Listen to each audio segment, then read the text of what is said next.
Royal auto garage આપણી જોડે passion આવી છે. ગાડી ફૂલ ગાડી સર્વિસ કરવા આવી છે અને ગાડીમાં આગળનું ચીપિયાનું કામ કરવાનું છે, છરા નાખવાના છે અને ક્લચ પ્લેટ તેની ખલાસ છે તો નાખવાની છે. તો ચલો આઈએ આપણે ખોલી આવીને. આપણે પેશનનું કામ ચાલુ કરી દીધું. એને એર ફિલ્ટર ખોલી નાખ્યું છે. અંદર માટી દેખો એને આપણે ક્લીન કરશું અને ફિલ્ટરને ક્લીન કરીને ફિટિંગ કરશું. આપણે સર્ફ કરી દીધું છે અને આ જૂનું એર ફિલ્ટર જુઓ અને આ નવું એર ફિલ્ટર. અંદર આપણે નવું એર ફિલ્ટર નાખશું. જો આપણે પાછળનો વ્હીલ ખોલી નાખ્યું છે અને અંદરથી બેરિંગો કાઢી નાખી. આ બેરિંગો જઈને પેટ્રોલથી ધોશું, લાઇનરને પેટ્રોલથી ધોશું અને એની રબરની પ્લે વધી ગયેલી ને તો રબર ચેન્જ કરીશું આપણે, બરાબર છે. જો આપણે આ વ્હીલ બનાવી દીધેલું, લાઇનર કમ્પ્લીટ ધોઈ નાખ્યા છે, બરાબર છે.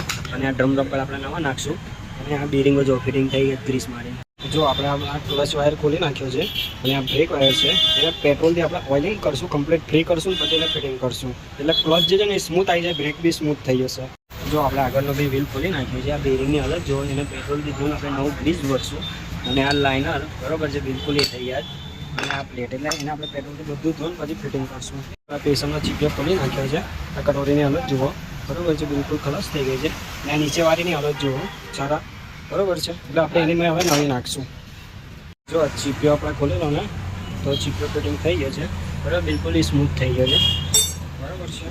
જો આપણે આ ક્લચ પ્લેટ ખોલી નાખી છે, બરાબર છે. પેશનની ક્લચ પ્લેટ છે અને આ પ્રેશર પ્લેટ છે, બરાબર છે.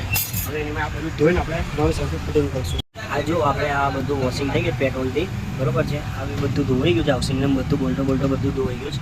અને આ હીરોની પ્રેશર પ્લેટ છે અને ક્લચ પ્લેટ છે, એને ફિટિંગ કરશું આપણે. જો ફાઇનલી પ્રેશરનું કામ થઈ ગયું છે.